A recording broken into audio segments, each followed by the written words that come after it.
YouTube, what's going on? Thank you for clicking on the video. Today we're going to be talking about double kills with launchers in Modern Warfare 2, how to get them faster, easier, and more efficiently so that you can unlock polyatomic camo quicker on the road to Orion. One thing I will say is that if you are grinding for the mastery camo this year, this challenge is probably the most frustrating that you're going to run into, regardless of how quickly you manage to get it finished. So it is really important that you know these tips and tricks so that you can work through them in the smoothest way possible. I completed the polyatomic unlock for all of the launchers last night. It took me around about 5 or 6 hours in total, although I was working on some primary weapons passively in the background. But looking back, I know I could have shaved some time off of that by using the things that I've learned from the start. So I've put together these tips for you guys so that you can complete this chore of a challenge as easily as possible. First thing I want to talk about is what to actually play to get these challenges. Now, one thing I want to say is that if you aren't in any rush to get this, if you only log on for a couple of hours a night or one day a week and you have other guns to work on the camo grind, then maybe consider waiting until Wednesday, December 14th, when Shipment will drop with Modern Warfare Season 1 Reloaded. Shipment will immediately become the wave for anybody who's working on their camo grind and become one of the most hotly populated playlists. It's going to be chaotic, but it's going to be super efficient and it's going to help shave time off your grind. So maybe if you have other guns to work on right now, consider waiting a couple of days before you get started on the launchers. That said, you absolutely do not need to wait for Shipment to complete these challenges, and if you are desperate to jump into things straight away, then what I'd recommend is using two game modes that you might not be playing a lot currently. These game modes are going to be Headquarters and Hardpoint. The reason I choose these game modes is because it forces players into enclosed and exposed places to gain objective points. Playing for these objectives leaves your opponents much more accessible and vulnerable when you go looking for kills,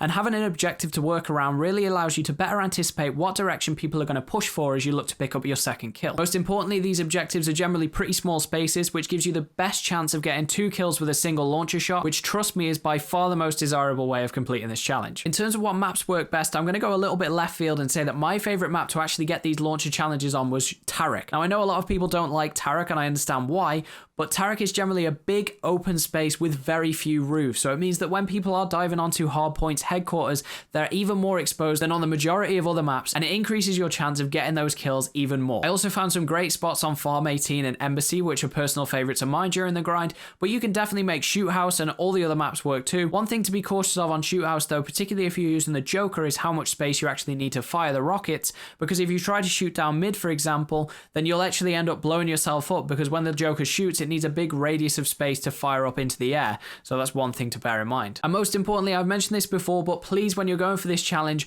lobby surf. If you find that Team Deathmatch and Kill Confirm don't work very well for you, then please leave those matches, hop into a new one, and do your best to find a map that works for you rather than slugging it out on a map that isn't working at all. I understand that a lot of people don't like that attitude. They don't like when people hop in and out of games. It takes longer for games to start. It can ruin the game experience if people leave mid-match. But that said, for you personally, if you're grinding for these camos, don't be detrimental to yourself. These challenges can get super frustrating. Some maps and some game modes absolutely work better than others, so search for the optimal map and mode for you and do your best to get in one of those games before you commit to spending your time there. Otherwise, it's just going to elongate this grind even more than you already want it to be. Next, I'm going to talk about a couple of stats that are important to know when you approach these double kills, because it's going to determine how you should play with these weapons. Now, when you're going for a double kill, you need to bear in mind, if you don't already know, that this is generally 2 kills within 4 to 5 seconds of each other. This is important to know because when you look at the reload times on all of these rocket launchers, the Peeler, the Strela, they both take around about 6 seconds to reload. The Joker takes about 4 seconds, and the RPG takes 3 seconds, which means that there's actually only the RPG that you can reload and fire a second time and still be in with a chance of getting a double kill,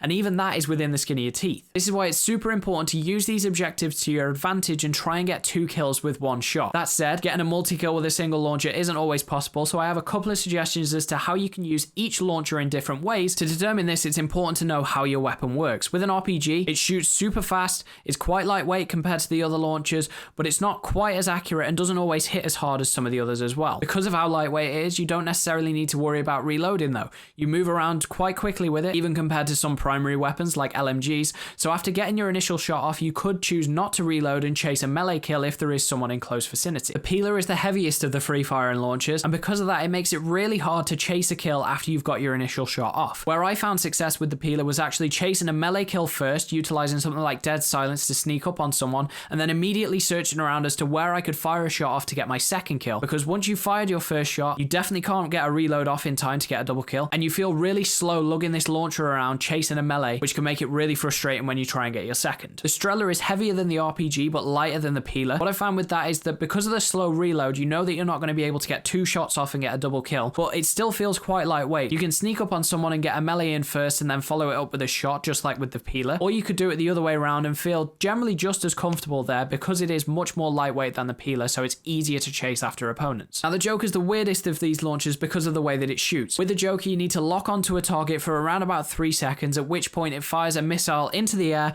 that then seeks back down to the floor. Now this shot takes around about a minimum of 6 seconds depending on the distance that you're actually covering with the launcher, so you need to bear that in mind. What I found on shootouts was that I was able to find some really great lines of sight where I could get a launcher off first, know that I have around about 6 seconds to go and chase someone, try and find a melee kill in that time, and then wait for my rocket to hit the ground, during which I might get a double. Learning these spots and finding ones that are most successful for you, really trying to repeat the success that you found there on these objective game modes is what's going to help you work through these challenges quickly. Another important thing to consider when you're trying these challenges is the kit that you're running and how it can help your progress. I myself was running an LMG alongside my rocket launcher while I was working on these challenges, and I know that a lot of other people would suggest that you use a riot shield to help give you some cover. I actually didn't find any benefit to that because the riot shield is super heavy as well, whereas if you have an AR or a submachine gun, you have something lightweight that you can switch to, work across the map, use to get into a strong position where you could actually get these rockets off, working around the fringe point of these objectives, rather than just having this protective shield on your back that may or may not stop some bullets, when in reality, time to kill is so short that by the time you've got your first kill off, you're already in a pretty tough position as to get your melee or second shot off as well, so this riot shield isn't really going to be of huge benefit to you. For that reason, I would recommend running an assault rifle or a submachine gun alongside your rocket launcher while you're working on this. If you haven't already completed those polyatomic challenges, it lets you work on both progressively and gives you that speed that you feel like is lacking so much when you're running around with a heavy Joker or a peeler. Outside of your weapons, there are definitely some perks, lethals, and tacticals that can help make this grind easier. For my perk package, I was running extra tactical along with either stuns or smokes to help obstruct my enemy's view when I was challenging them. Then I was running double time to help me get across the map quicker and make those launchers feel a little bit less sluggish. As my perk 2, I was running fast hand so that I always had fast swap between weapons and it helped increase my reload speed a little bit too. And then for my ultimate perk, I was using Ghost, which I was often pairing with Dead Silence to help me go and get those melee kills where I was opening up fights with the peeler, for example. You could easily swap this out for Quick Fix, which would help that health regen.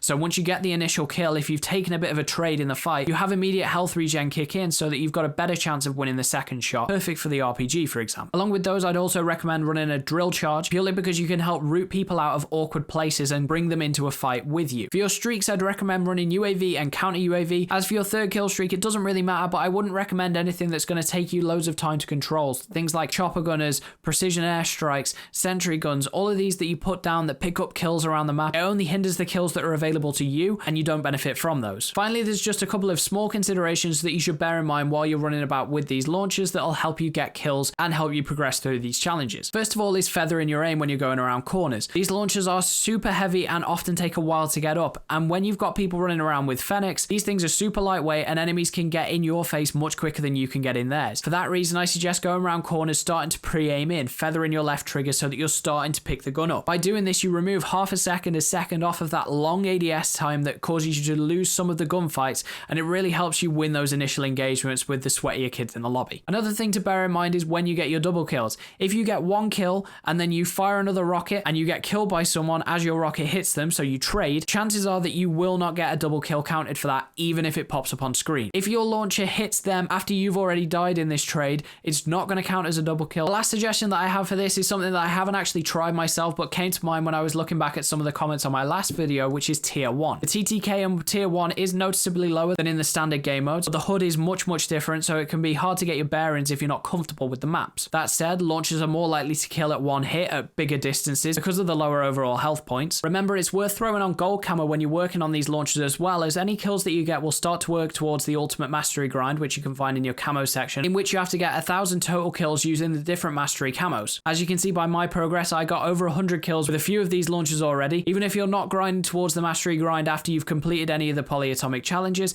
it's worth throwing this on in the background as you do get some bonus XP for completing these. That pretty much sums up everything that I learned on my polyatomic launcher grind, and hopefully these tips will help you guys work through the challenges as quickly as possible. If you found this video at all useful, then please do drop a like and subscribe to the channel for more, and if there's anything that I've forgotten, then comment down below for any fellow camo grinders who might be watching. Having completed the launches, I'm now over halfway through my Orion grind, so I'm looking forward to bringing the experience of unlocking that to you guys over the next couple of days. But for now, I appreciate everybody checking out the video, and I'll catch you in the next one.